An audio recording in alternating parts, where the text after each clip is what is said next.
that as long as this shutdown continues, he said, quote, every day gets better for us. Do you think every day, though, gets better for someone like Eric? But are you saying that Senator Schumer should not be worried about a primary challenge from you? I mean, All right. no. Let me jump in on this one. In the state of Arizona, veterans, seniors, teachers, students who do not have anyone to call in an emergency because they're elected representative. You're not going to believe this. AOC just got exposed on her own turf. A town hall meant to crown her turned into a live fire demolition. The so-called progressive puppet walked in preaching utopia and staggered out, drowning in reality, wrecked by the very people she claims to represent.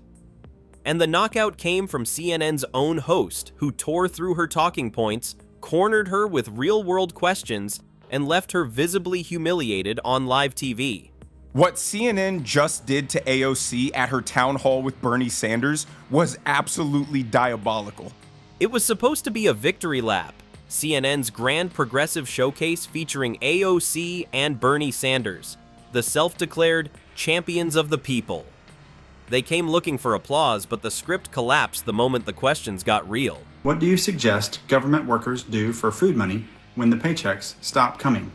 And then reality walked in. The first question came from Eric Johnson, a federal air traffic controller, father of 4, and the kind of guy politicians love to quote but never actually listen to. His paycheck had stopped because of the shutdown. His question was simple, almost painfully human. What should we do for food money when the paychecks stop coming? We do have to make sure that we come together as communities and that we also systemically expand our programming, like the SNAP cuts that just happened, in addition to the $1 trillion in healthcare cuts as well for families that are under financial duress. That was the first punch. You could feel the air shift, and the CNN host doesn't jump in to rescue her. They just let it hang. AOC blinks, panics a little, and then launches into the same political smoothie we've all heard 100 times. We need to come together as communities. We need to expand programs like SNAP. We do have to make sure that we come together as communities and that we also systemically expand our programming, like the SNAP cuts that just happened, in addition to the $1 trillion in healthcare cuts as well for families that are under financial duress. You mentioned what Speaker Johnson has said about how long this could go on. We've heard from Senator Schumer as well, who said the other day that as long as this shutdown continues, he said, quote, every day gets better for us. Do you think every day, though, gets better for someone like Eric? No, I mean, it's, at the end of the day, this needs to be as short as possible. We do not want the government to be shut down. And then the host leaned in, quietly twisting the knife. Do you think every day gets better for someone like Eric? You could almost hear the panic set in. AOC stuttered through buzzwords, resolutions, systemic expansion, community outreach. It was the kind of answer that sounds deep until you realize it means absolutely nothing. The crowd's faces said it all. Disappointment, confusion, disbelief. One honest question from a working dad, one follow-up from a host who refused to play defense, and you can see the entire progressive facade started to crumble in real time. My American dream has turned into a nightmare. My family was only days away from closing on a USDA loan for our dream home. Then came news of the shutdown, and now we face uncertainty. Our lease is up, and now we have to move. The shutdown is costing us our chance to live our dream. What are you doing to end this stalemate and help restore faith in our elected officials, the people I helped to choose to guard my American dream? Then came the next punch. CNN brought on Bobby Harms, a bartender from Mississippi, and yes, a Democrat. She looked exhausted. Her family had been days away from closing on their first home when the shutdown froze her USDA loan. Now they're losing the house. And before she can even finish, the CNN host with that smug newsroom chuckle says, "A Democrat from Mississippi." Like it's a joke that one exists. But also, we have got to be cognizant that if Trump wins this fight, our healthcare system could well collapse and tens of thousands of people could die every single year. Then comes Bernie's moment to show compassion. You'd think he'd offer some empathy, right? Wrong. He launches into a speech that sounds like a campaign stump. We're doing everything we can, but if Trump wins this fight, tens of thousands of people could die every year. Do you think Trump could win this fight? No, we're going to win it. They keep hyper-fixating on the unsatisfiable, angry radical left and ignoring regular people with families and jobs and mortgages who aren't interested in a communist revolution. And the brutal truth, these so-called champions of the people can't speak human anymore. They've turned every conversation into a campaign speech. She's talking about losing her home. He's talking about political points counting votes. That's when the audience started realizing this is ego wrapped in empathy, power disguised as pity. A Democrat voter just got steamrolled by her own side, and CNN broadcast the whole thing live. Over in the House, there are 14 House Republicans who have said that they will sign on and they will vote for a one-year extension of the subsidies. House Minority Leader Hakeem Jeffries said he thought that proposal was laughable. Do you think that's laughable, or is that something you could get behind? Yeah, no, let me tell you why it's laughable. Because it's cynical. After those brutal audience moments, the host finally tosses AOC an easy question, a lifeline. Republicans had offered a one-year extension of the ACA subsidies to reopen the government. Nothing radical, just a bridge to get paychecks flowing again.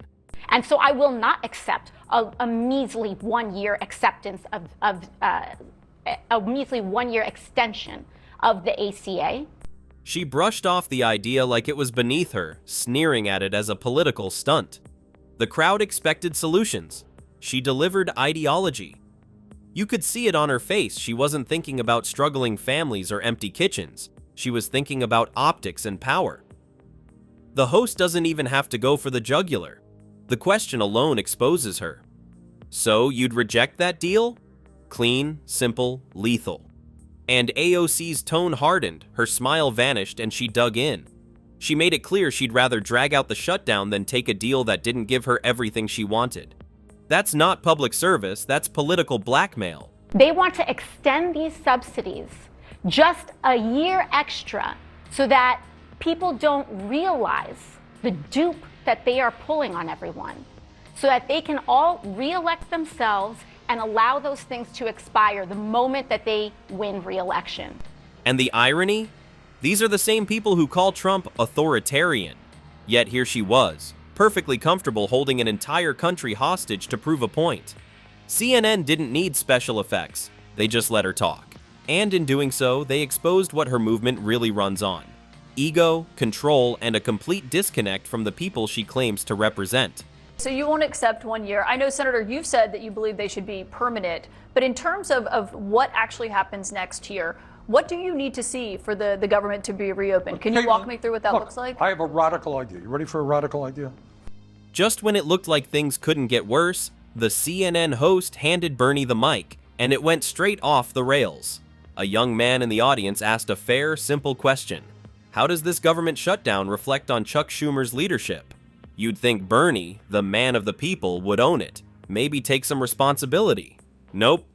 He immediately launched into his greatest hits: tax breaks for the rich, Trump bad, Republicans evil, billionaires everywhere. We continue the fight for a Medicare for All single-payer system. We're going to protect people today from losing their health care or for seeing their premiums skyrocket, seeing nursing homes, community health centers decimated. The host didn't have to interrupt. They just let the silence drag after each cliche. Then the audience member pushed back, reminding Bernie that Schumer himself had voted for similar resolutions before. Bernie froze. He started mumbling about Senate math. 53 Republicans need 60 votes, like a man trying to find the exit door. They looked him dead in the eye and asked, "But their position is to reopen the government first, then negotiate. Isn't that fair?" That's it. Game over. Bernie had nothing left but slogans. He kept pointing fingers, but everyone in the room could see the truth. They weren't fighting for solutions, they were fighting for airtime. When they talk about Republicans and their success online, they have been successful because they have also been very clear, especially digitally, about what they believe. That women are inferior, they do not deserve equal rights, that they believe that LGBTQ Americans are subhuman. And just when you thought the train wreck was over, AOC managed to make it worse. The host asked why Democrats are bleeding support among young men, a fair question considering how badly that demographic has swung away from the left. Instead of introspection, AOC went straight to the same tired script. She claimed Republicans were radicalizing insecure men online, pushing toxic masculinity, racism, and hate. You could almost see the eye rolls ripple through the crowd. It was tone deaf, even for her. And they are able to radicalize and target and exploit a generation of young boys, in particular, away from healthy masculinity and into an insecure masculinity that requires the domination of others. Here's the thing. Men aren't leaving the Democratic Party because they've been radicalized. They're leaving because they're tired of being insulted. They're tired of being told that ambition, toughness, and confidence are somehow problems. AOC treats masculinity like a disease, then wonders why normal guys want nothing to do with her movement. And that's the deeper problem. Her version of equality doesn't lift people up. It flattens everyone down. She celebrates weak men and angry women and calls it progress. But real men don't want to be lectured about being toxic just because they like competition or take pride in leading their families. Because you have preachy, screechy women like AOC scolding you on what it is to be a real man. She believes being a real man is being weak, soft, passive, docile, soft-spoken, submitting to women. Even the host looked uncomfortable at that point. You could see it, that moment where the mask cracks and even the friendly media realizes the message doesn't land anymore. The audience wasn't clapping, they weren't cheering, they were done. Are you saying that Senator Schumer should not be worried about a primary challenge from you? I mean, All right. no. Let me jump I don't in on think this this one. is about This is, anything see, this is what we're Caitlin, talking about. That's exactly what we're talking This is what we're You have a talking country about. that is falling apart. We had a housing crisis, a healthcare crisis, an education crisis, massive income and wealth inequality, a corrupt campaign finance system, and the media says, oh, you're going to run. What are you going to run for? Nobody cares. She'll run what she wants. Nobody cares. By this point, the town hall was already in shambles. But CNN's host had one last question, and it finished the job. Are you planning to primary Chuck Schumer? It was the moment her act fell apart. Before she could even breathe, Bernie jumped in like a human shield, shouting about billionaires, climate change, and campaign finance. Anything to fill the air, anything to stop the question from landing. And literally, he kept rambling, turning a straightforward political question into a chaotic sermon. If the so-called champions of the people can't face the people, what are they really championing?